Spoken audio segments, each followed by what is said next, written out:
কত টাকা পেমেন্ট করব? ম্যাম আপনার 8,000 টাকা হয়েছে। হয়ে গেছে। ম্যাম অ্যাকচুয়ালি পেমেন্ট এখনো হয়নি। কিন্তু আমি তো পেমেন্ট করে দিয়েছি, আর প্রমাণও তোমাকে দেখিয়েছি। ম্যাম আপনি তো পেমেন্ট করে দিয়েছেন, কিন্তু আমার কাছে তো রিসিভ হয়নি। তো এটা আমার প্রবলেম নয়, আমি পেমেন্ট করে দিয়েছি। আমি যাচ্ছি এখান থেকে। 1 মিনিট দাঁড়ান ম্যাম, আপনি টাকা না দিয়ে যেতে পারেন না। কি বলতে চাচ্ছ তুমি?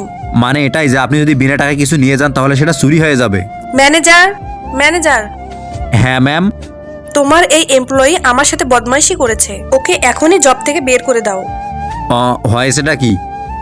স্যার উনি বলতেছে উনি পেমেন্ট করে দিয়েছে, কিন্তু এখনও তো আমি পেমেন্ট পাইনি। পেমেন্ট আমাদের রিসিভ হয়নি এখনও স্যার। ম্যাম আপনি আবার পেমেন্ট করে দিন। তোমার মাথা খারাপ হয়ে গেছে নাকি? আমি বারবার টাকার জন্য পেমেন্ট করব? ম্যাম আপনি একবার লাস্ট টাইম ট্রাই করে দেখেন, এবার যদি পেমেন্টটা এসে যায়।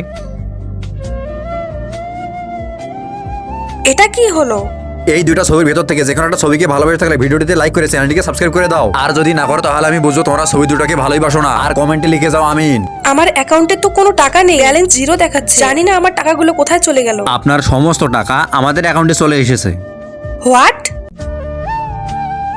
মেয়েটা এখানে জুতা ঠিক করতে গেলে ছেলেটা তাদের স্ক্যানারটা নিয়ে সেটাকে সঙ্গে সঙ্গে তুলে ফেলে আবার সেখানে রেখে দেয়, কিন্তু মেয়েটা বুঝতে পারে না।